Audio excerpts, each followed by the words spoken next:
Bonjour, aujourd'hui je vais aborder un sujet très important et d'actualité, que c'est la construction au site. Je vais partir un petit peu d'un rapport que j'ai lu, très intéressant, publié dans les blogs d'Emmanuel Di Giacomo ABCD, euh, concernant un bilan actuel pour l'application de tous les systèmes hors site et à l'international. Euh, il faut dire que la construction au site s'appuie sur un spectre technologique varié, allant des panneaux plats aux modules 3D entièrement équipés. Et que le choix, ça va dépendre de l'usage évidemment du bâtiment, des contraintes logistiques, réglementaires et des objectifs en termes de coûts, délai et durabilité. Voilà, donc et à la fin, j'ai structuré justement une formation un peu en m'inspirant de la formation qui existe déjà proposée par Autodesk à New York et qui s'appelle Design and Make, c'est-à-dire qu'elle lie les processus de la conception avec la fabrication, la réalisation et la fabrication, et notamment c'est appliqué pour tout ce qui est construction en usine, c'est-à-dire la construction hors site. Et bon, dans les dernières, là, c'est bien de ce que je viens de vous dire, dans les 4 août, et Emmanuel Di Giacomo, il a publié hors site des nouvelles méthodes de construction au service des grands enjeux de la construction de demain. C'est-à-dire que petit à petit, on y va, évidemment, parce qu'il y a plein d'avantages, mais il faut être très prudent aussi, parce que ce n'est pas tous les systèmes qu'on peut entendre d'ici, là, qui sont une amélioration et qui sont adaptés par rapport à l'architecture, mais l'analyse que je vais faire suivante, c'est par rapport aux principaux systèmes qui existent actuellement concernant tout ce qui est la méthodologie hors site. Alors, la première chose, les rapports qu'il a envoyés comme document et que j'ai lu attentivement, il est lié au potentiel des marchés de la construction hors site de la Commission européenne et c'est établi par la Direction générale du marché intérieur, de l'industrie, de l'entrepreneuriat et des PME, petites et moyennes entreprises. Et moi, j'ai fait un résumé, une synthèse, parce que j'ai considéré très important d'analyser ces documents, ces rapports. C'est précieux, parce que là, il y a des enquêtes qui ont été réalisées. Et donc, à partir de ces enquêtes, ce que j'essayais de faire, c'est de voir, de faire une synthèse bien globale par rapport aux avantages et aux inconvénients qu'on peut détectés aujourd'hui sur le marché concernant l'adoption de la construction hors site. Alors, il y a un premier aspect qui est évident pour moi, c'est les gains de temps reconnus dans les usages de la construction hors site, évidemment, parce que quand vous êtes en usine et que vous venez, il y a tout un enjeu des déroulement du chantier qui fait que si c'est bien géré, la construction, ça va être plus rapidement établie. La performance environnementale et la réduction des perturbations sur site sont très importantes aussi. C'est-à-dire que performance environnementale, parce qu'évidemment, ce n'est pas la même chose de faire tout un déroulement sur site avec tout ce qui s'implique, déchets, etc., alors que quand vous êtes en hors site, et les perturbations liées à ça sont très importantes, c'est évident. La fiabilité, la régularité des coûts et des délais de livraison, parce qu'on peut le contrôler comme c'est un chantier normal avec les ouvriers, avec les délais, les retards des entreprises et tout ça, évidemment, il y a tout un enjeu derrière qui peut faire que la livraison ne soit pas respectée, que la fiabilité des coûts ne soit pas respectée, qu'il y a des majorations de retard. Bon, tout le monde connaît cette histoire quand on a été à gérer des chantiers. Dieu sait si j'ai connu, quand je m'occupais des réhabilitations des immeubles et je gérais les équipes sur place, de pouvoir faire la coordination pour que tout se passe bien dans le chantier à niveau de toutes les équipes qui intervenaient. La fiabilité, la régularité des coûts, la fiabilité et l'assurance qualité, évidemment, parce que quand vous faites en usine, quand vous pouvez contrôler en usine la qualité, c'est-à-dire avant de venir et importer les différents éléments sur le site. C'est évident aussi. Bon, et ce que je viens de dire aussi, c'est les retards, les imprévus qu'on a sur un chantier normal, en général, on peut les éviter si on a une bonne gestion de ce type de construction hors site. Bon, évidemment, toutes les phases qu'on fait dans une construction traditionnelle sur place avec les intervenants qui arrivent et qui vont partir à un moment déterminé, tout ça, évidemment, étant donné qu'il y a une chaîne derrière en usine, peut être beaucoup plus contrôlé dès le départ. Là, c'est quelque chose que je ne savais pas, mais que j'ai appris par rapport à ces rapports, c'est qu'en général, il y a 21%, la construction au site, c'est 21% moins cher que sur le global sur les coûts global du projet. Évidemment aussi,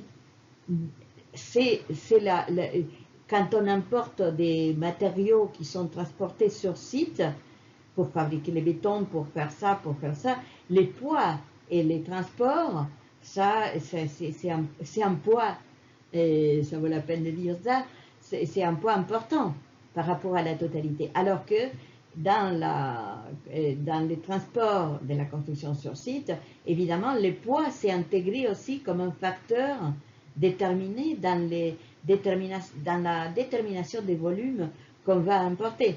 C'est-à-dire qu'aujourd'hui, on essaye que tous ces modules soient les plus légers possibles et les plus adaptés possibles par rapport au transport.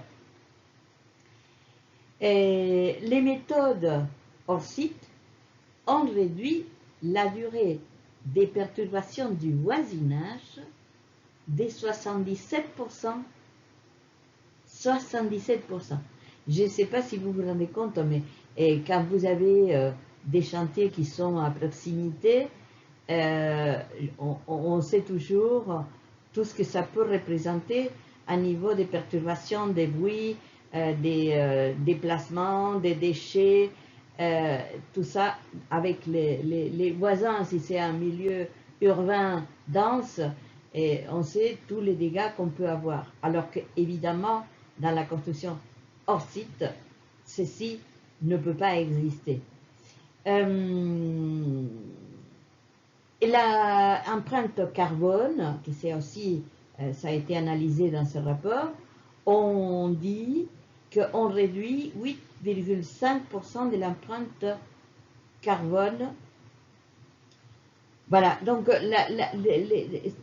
tous ces aspects, bon, il y a des aspects que on considère déjà dès le départ, mais il y a des aspects que j'ai découverts dans ce rapport que je vous conseille de les lire. Vous allez les trouver sur le blog d'Emmanuel Di Giacomo. C'est très important de voir en direct avec les enquêtes qui ont été réalisées dans plusieurs pays. C'est pas livraison rapide des projets, bon, ça c'est évident. Des délais de livraison, je viens de le dire. C'est-à-dire que la distinction juridique entre un bâtiment, un profit. Ah, et là, c'est peut-être plus, je l'ai mis dans les avantages, mais c'est peut-être aussi un petit peu un inconvénient. Et c'est l'aspect juridique, parce qu'il s'agit là de gérer un produit qui vient et qui s'installe. Donc, la différence d'un bâtiment qui s'est construit au fur et à mesure et d'un produit qu'on insère dans un bâtiment peut créer parfois peut s'avérer complexe. Complexe à niveau des assurances et complexe à plusieurs niveaux. Bon, la reconnaissance principale, c'est les budgets cohérents, des délais plus prévisibles, quoique on peut aussi avoir des retards de fabrication, etc. C'est pas non plus le paradis de ce type de construction, mais il y a une meilleure efficacité énergétique parce qu'on peut la contrôler en amont. Là, on va voir le bureau de contrôle qui va faire toutes ces démarches sur place, sur les chantiers, mais quand on vient déjà avec les objets déjà préparés à l'avance, évidemment, ces contrôles, il a été déjà effectué en amont. Il ne reste qu'à valider après, par la suite, ces types de contrôles. Bon, voilà, on a plus d'imprévisibles, c'est-à-dire des dépassements budgétaires à cause des retards ou des imprévus, parce que comme tout est, j'insiste sur ces points, tout est calculé à l'avance, donc évidemment, c'est comme ça. Qu'est-ce qu'il y a d'autre que je peux dire? Mieux intégrer l'innovation et les nouvelles méthodes de construction et les outils. Si on parle par exemple de la méthodologie BIM, à partir du moment où vous venez avec des pièces détachées, pour dire en général, parce que c'est pas tout l'ouvrage, c'est pas réalisé comme des pièces détachées, c'est jamais comme ça. Il y a une partie aussi qui se réalise sur place. Mais je veux dire que de toute façon, vous avez une possibilité de contrôler plus avec la méthodologie BIM en coordination, par exemple, et pouvoir avoir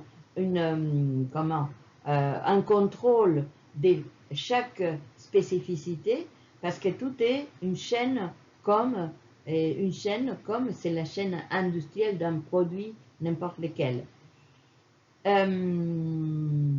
En révisant bien sûr les nuisances sur site, la pollution atmosphérique et sonore, les approches sur site contribuent directement à l'amélioration du cadre de vie urbain. Je reviens à ces problèmes que comme tu viens, c'est juste les transports et les positionnements après des pièces et les connexions en dernier. Tout ça, évidemment, provoque, disons, moins de nuisances à niveau des cadres de vie des gens qui sont dans l'entourage de la construction. Alors, il y a des inconvénients, et les inconvénients, là, je l'ai mis par rapport toujours à ces rapports. Là, c'est pas mon opinion, il faut savoir que ça, c'est l'interprétation de ce que j'ai pu lire dans ce rapport très important. Et parfois, c'est les coûts élevés des terrains, il y a une complexité réglementaire, et parfois les dossiers sont plus difficiles à gérer, et il y a surtout un aspect que parfois les assureurs ne sont pas préparés pour ce type d'assurance. Donc c'est plus difficile parfois à gérer les assurances avec ces modèles de construction hors site. C'est-à-dire qu'il y a tout un aspect aussi de complexité administrative qui se rajoute par rapport à ce type de construction. Et il y a un aspect, parce que c'est-à-dire que les banques, si vous voulez, ils n'ont pas l'habitude non plus de considérer tous les aspects des traitements en usine de faire venir par transport. Et donc, les banques parfois hésitent à accorder des prêts parce qu'ils ne sont pas préparés administrativement pour pouvoir gérer tous ces systèmes hors site. Bon, je reviens au problème des assurances. C'est-à-dire qu'il y a, par exemple, l'obtention du permis, il y a tout un aspect administratif qui est comme, il change évidemment parce que c'est pas la même procédure que quand on a un chantier traditionnel. Tout ça, ça fait que comme les gens qui sont dans l'administration, parfois, ils n'ont pas bien saisi tous ces aspects-là, c'est plus difficile parfois à obtenir tous les aspects normes et l'administration, c'est-à-dire l'obtention d'un permis de construire, par exemple, pour ce type de réalisation. Alors, les nouvelles méthodes de travail, évidemment, là, on a besoin des équipes qui sont un petit peu différentes aussi. C'est-à-dire parce qu'on va voir une partie d'exécution en usine, donc il faut avoir des gens qui sont très compétents à niveau de la construction, mais en usine. Donc là, il y a des aspects professionnels qui interviennent et qui sont très importants, sinon la construction hors site, c'est quelque chose qui a besoin d'une programmation et des études spécifiques en amont qui sont parfois très longs et où on a besoin vraiment des compétences qu'avant on n'avait pas. Et autorisation, bon, je reviens à l'histoire de l'autorisation, les permis de construire, c'est-à-dire le fait de travailler comme une usine à la grande échelle avec des produits séparés, ça peut créer aussi, voilà, une méthode qu'il faut ajuster à ce type de système. Alors là, c'est très important, et c'est pour ça que je l'ai mis en jaune, parce que c'est justement, c'est la base, cette phrase-là, c'est la base qui m'a permis de réfléchir par rapport à une formation spécifique que je pense que c'est orienté pour toutes les écoles, et j'insiste, c'est sur la base de la formation Autodesk Design and Make, mais adaptée à la construction architecturale. Après, vous allez voir la synthèse de ce que je propose. Que dans toutes les enquêtes, il y a un aspect qui a été relevé comme très important. Les fabricants, dans la nouvelle génération de construction hors site, les fabricants sont désireux de collaborer directement avec les architectes. Hein? Pourquoi? Parce qu'ils ont besoin, parce qu'il y a une synergie actuellement qu'on ne peut pas nier. Si on est dans la conception classique d'architecture, évidemment, on ne peut pas arriver après à une construction au site qui soit naturelle et logique par rapport au projet. Donc forcément, les concepteurs, l'architecte, il est obligé aujourd'hui d'aller vraiment mettre les nez, si je peux me permettre, dans tous ces outils, nouveaux outils, pour connaître techniquement le plus possible les pourquoi et les comment de chaque méthode pour pouvoir après les incorporer dès le départ dans le projet. Hein? Parce qu'on ne peut pas venir avec les hors-sites comme un détail final. Ça se gère depuis le début du projet. Et une typologie de construction hors-site, elle est aussi adaptée, comme la méthode BIM, je l'ai dit autrement, par rapport à un type de programme. C'est-à-dire, tout est lié. On ne peut pas venir avec une construction à la fin qui n'a pas de lien par rapport à un programme déterminé. C'est-à-dire qu'il y a également aujourd'hui de plus en plus des groupes de discussion, des gens qui vont, disons, s'impliquer pour pouvoir venir avec ces méthodes adaptées à la construction au site. En général, pour l'instant, il n'y a pas de hors-site, hors-site, hors-site, sauf des exceptions que vous allez voir. Il y a un grand hôtel à New York, l'hôtel Marriott. Bon, voilà, ça c'est les chambres sont venues intégralement, déjà complètement, même avec la lingerie sur place, des Polognes où a été fabriquées sur site à Manhattan. Il y a plein de documents sur Internet si vous voulez lire. Mais en général, pour l'instant, on n'est pas là. On est dans un mixte des mixités de construction traditionnelle et construction hors site, c'est-à-dire c'est l'ensemble. Et évidemment, ça pose des noms pour ceux qui sont dans la conception, et ça pose des défis et je dirais des compétences et connaissances qu'il faut acquérir, parce que autrement on ne peut pas bien choisir. On va être à la merci après des constructeurs qui va décider d'une méthode que parfois c'est pas la meilleure façon par rapport à la conception. Donc évidemment, l'architecte de plus en plus il doit s'impliquer dans ce type de formule. Alors là, je parle justement de la qualité architecturale, la transition vers des méthodes de travail plus intégrées et fortement soutenues par les outils numériques. Évidemment, aujourd'hui, sans les numériques, sans tous les apports qu'on a, même à niveau de l'intelligence artificielle, on ne peut pas aller vers le hors-site.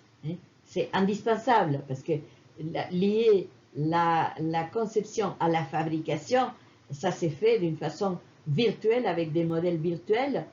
Et parfois qu'on parle des jumeaux numériques, bon voilà, et là c'est de morceler la totalité, mais d'une façon intelligente, de pouvoir venir après organiser l'espace de la meilleure façon.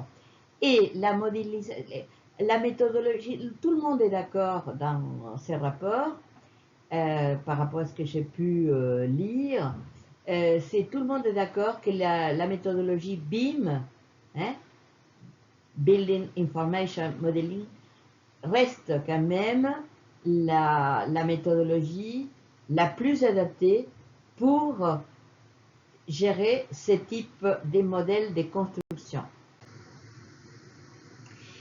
Bon, alors là, j'ai fait une synthèse pour voir quels sont, découvrir peut-être pas, parce que peut-être vous connaissez déjà, mais moi j'ai fait une synthèse pour justement pour mettre au point dans la tête de tout le monde quelles sont les possibilités offertes aujourd'hui. On a les modules 3D volumiques, hein, et la préfabrication complète des modules tridimensionnels, qui peut être chambre, qui peut être salle de bain, en usine, voilà. Le matériau, c'est très varié, on peut avoir du bois, d'acier, de béton, et hybride, c'est-à-dire la combinaison de plusieurs systèmes. Les usages, c'est les hôtels, logements collectifs, hôpitaux, résidences, etc. Et là, les avantages, c'est évidemment la réduction du temps de construction, 50%, et la qualité qui est déjà contrôlée, parce que comme je disais, quand vous fabriquez en usine, il y a les contrôles qui viennent déjà derrière, les contrôles de qualité. Ça, c'est les premiers modèles, voilà. Là, vous voyez voilà, les transports déjà avec les modules qui sont déjà... Et ça, c'est l'hôtel que je disais. Vous voyez là, à New York, c'est la chambre qui est complètement, même avec la lingerie, comme vous les voyez, elle est intégralement fabriquée. Là, c'est l'usine, c'est en Pologne, et elle est transportée à New York, pour vous dire un peu les trajets dans ces cas-là. Hein. mais c'est le luxe total, comme vous pouvez voir, et c'est une construction au site. Après, vous avez la construction 2D. Alors, pourquoi on parle de 2D? En réalité, c'est toujours 3D, hein, mais il n'y a pas de 2D dans la construction, et nulle part. Hein. La 2D, c'est pour faire dessiner les plans, mais sinon, c'est toujours 3D. Mais par contre, c'est plutôt des surfaces que des volumes, c'est ça. Hein. C'est pas tellement 2D ou 3D, c'est surfacique, volumique. Et là, vous voyez, qu'est-ce qu'on peut préparer? On peut préparer des couches, par exemple, des sols avec l'étanchéité, comme vous pouvez les voir dans les images. Vous pouvez venir avec des murs, des plaques, des murs séparés pour l'étanchéité, pour les fenêtres et pour l'ossature bois, etc. Et c'est toujours en 2D, des panneaux en 2D qui vont se juxtaposer sur les chantiers. Et c'est pour ça qu'on appelle les panneaux, c'est des panneaux ossature bois ou des panneaux en béton. Bon, évidemment, ça c'est utilisé pour des maisons, pour petits bâtiments collectifs, bonne flexibilité architecturale. Et on peut, parce que justement, comme il s'agit des panneaux, on peut les décliner et les adapter en fonction des normes et la demande spécifique, par exemple, si c'est par rapport à l'isolant, si c'est par rapport, bon voilà. Donc, on peut personnaliser en faisant des couches qui sont superposées, mais qui sont différentes d'une construction à l'autre. Alors que quand on vient avec les modèles 3D, on vient déjà avec la solution totale. Voilà, là c'est d'autres exemples.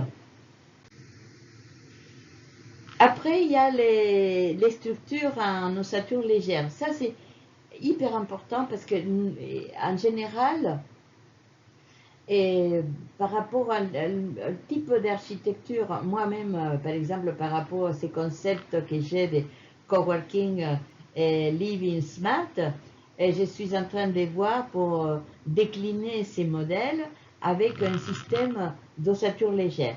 L'ossature légère, il y a plusieurs avantages, et entre autres, c'est l'aspect de que vous transportez, c'est déjà constitué avec les linteaux, vous voyez, tout est fait à niveau bois comme à niveau, ça peut être ossature en acier aussi également. Et l'avantage, c'est les poids, c'est-à-dire que vous pouvez venir avec tout ça, les poids, c'est pas important, et les finitions, vous pouvez aussi les décliner comme un peu, j'ai montré précédemment sur les exemples surfaciques. Et donc, c'est un modèle que je considère un modèle hors site très souple pour pouvoir les considérer en amont dans un projet où il y a vraiment, par exemple, un projet d'hôtel, un projet des logements, ça pourrait être là où il y a une trame répétitive. Et donc, ces modèles, il est adapté pour faire X fois la même chose, évidemment. Hein. C'est pas pour faire une fois un panneau et c'est tout. Et léger, rapide à monter et aussi adaptable à différentes considérations topographiques et climatiques. Hein, je peux ajouter aussi climatique. Vous voyez là, j'ai montré, bon, vous allez trouver sur Internet 10 000 exemples. Moi, j'ai fait un petit peu dans une synthèse pour vous montrer, pour que ce soit visuel aussi pour vous, plus parlant. Donc, et il y a aussi, bien évidemment, les systèmes hybrides. Et les systèmes hybrides, c'est le mélange du volumique. Vous voyez là, il y a toute une structure volumique. Après, il y a des panneaux, disons, des surfaces. Et vous allez pouvoir avoir un système aussi d'application sur les chantiers en direct, in situ. Hein? Et ça s'appelle les systèmes hybrides. Là, ce qui remarque là dans ces points, c'est l'optimisation de la logistique. Parce que là, la logistique, c'est comme un Lego. et vous allez venir et tout est enchaîné, donc rien est livré au hasard. Là, il faut bien connaître toutes les séquences pour pouvoir le faire. Et l'équilibre entre l'industrialisation, c'est-à-dire ce qui vient déjà figé d'usine, et l'adaptabilité à un site en particulier. Hein, les deux. C'est pour ça que les systèmes hybrides, c'est les plus employés actuellement dans tout ce qui est construction hors site. Voilà, là vous avez des exemples aussi des systèmes hybrides où on fait la combinaison des deux. Le béton, évidemment, les principes éléments de béton, dalles, poteaux, façades, coulés en usine. Et les bétons pré-contraintes, ça, vous connaissez parce que il y a une histoire beaucoup plus lointaine par rapport à ce type de construction. Mais ça existe, c'est aussi une autre hors site. Vous voyez là, c'est bon, c'est les poutres, les poteaux, vous venez et vous faites comme un Lego, vous construisez avec le béton.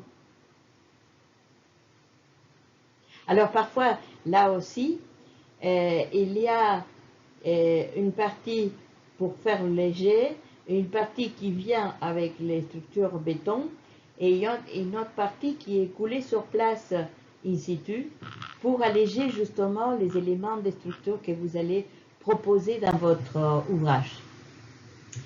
À la fin, vous avez la construction, l'impression 3D.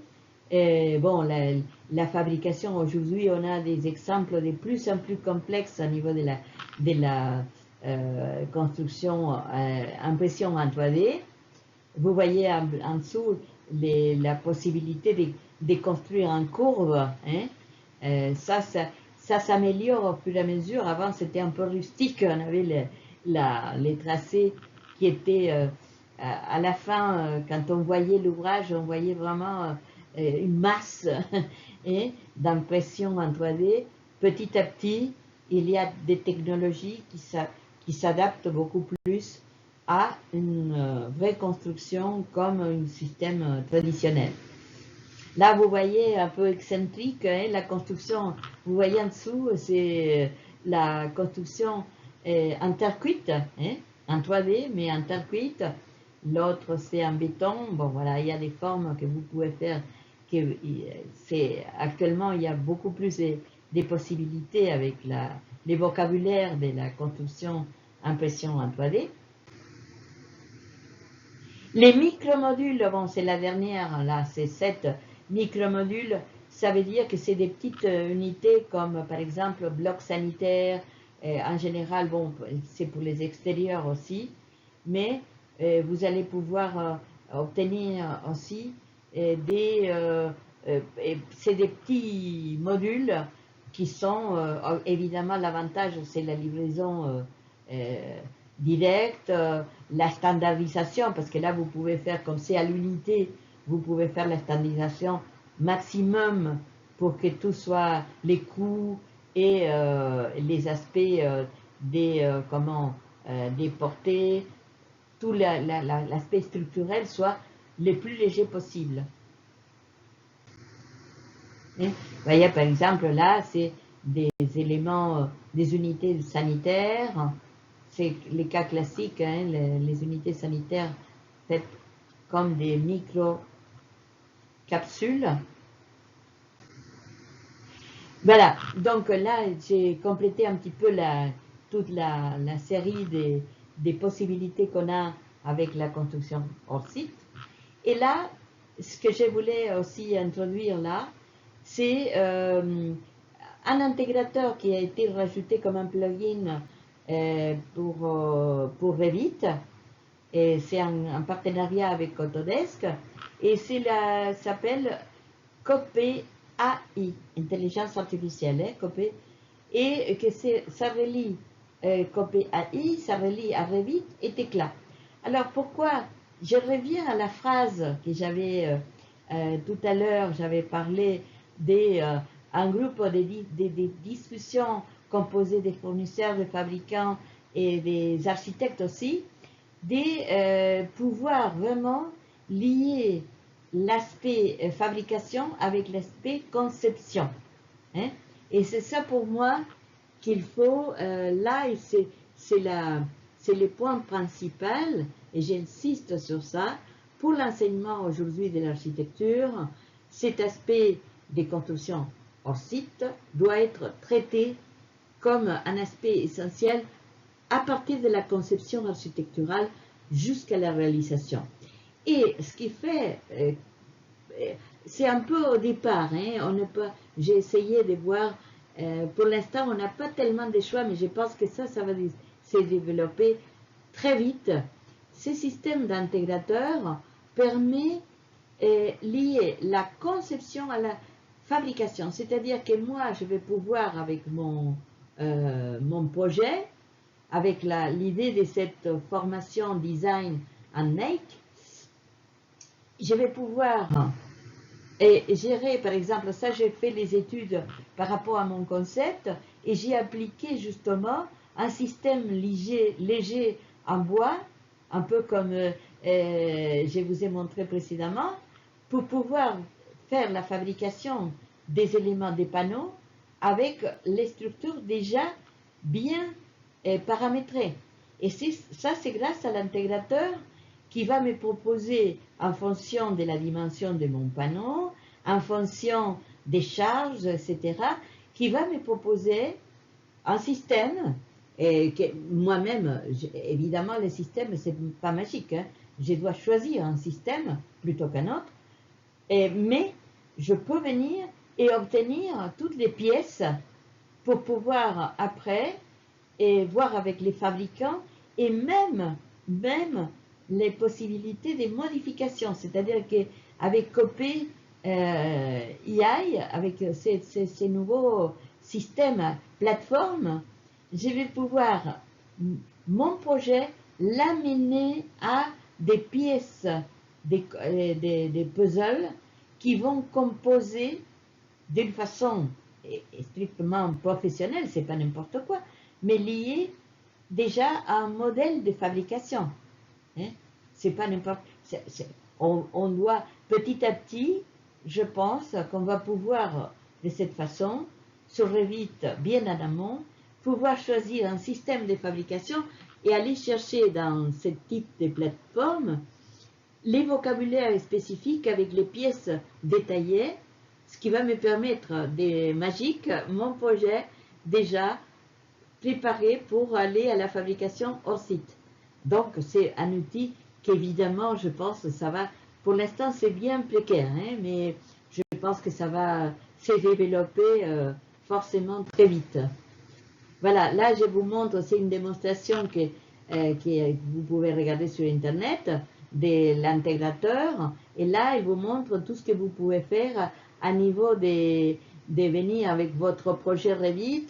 Là c'est par exemple une structure en acier, et donc de Revit vous allez à Copé avec tous les vocabulaires spécifiques industriels, et vous allez à Tecla aussi pour pouvoir définir les structures d'une façon plus détaillée.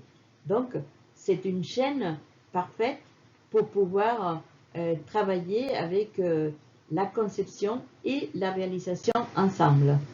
Vous voyez là, par exemple, c'est un modèle, et ces modèles, si vous regardez là, je peux le modifier en temps réel sur Revit. Là, c'est sur Revit.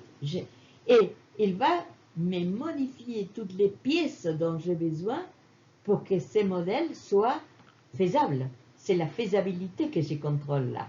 C'est la faisabilité de mon projet avec un système particulier. Voilà, ça c'est la... Là, c'est comme un son, parce que justement, il y a... ils ont présenté ça, mais ils énoncent aussi toutes les possibilités d'évolution qu'ils ont. Et évidemment, je pense que ça va être l'avenir, ce type de plateforme, pour pouvoir intégrer vraiment la conception à la fabrication et la construction finale. Alors voilà, là c'est le cadeau de la fin, c'est la formation que je propose, une nouvelle formation. C'est la conception architecturale orientée à la construction hors site. Alors, évidemment, la première chose, c'est la modification du plan de l'enseignement dans les écoles d'architecture afin d'orienter la formation spécifique à la matière conception, c'est-à-dire conception architecturale et réalisation. L'application des outils intégrateurs comme COPEI, l'introduction des études morphologiques tectoniques avec la méthode que j'ai comme rétroconception pour pouvoir produire une architecture augmentée avec la IA et l'architecture paramétrique, les perfectionnements avec aussi Navisworks Manage, de façon que la coordination puisse aller très poussée jusqu'à la réalisation. Donc, bon, je pourrais parler des heures, parce que j'ai des idées déjà, j'essaye de détailler un peu d'âme.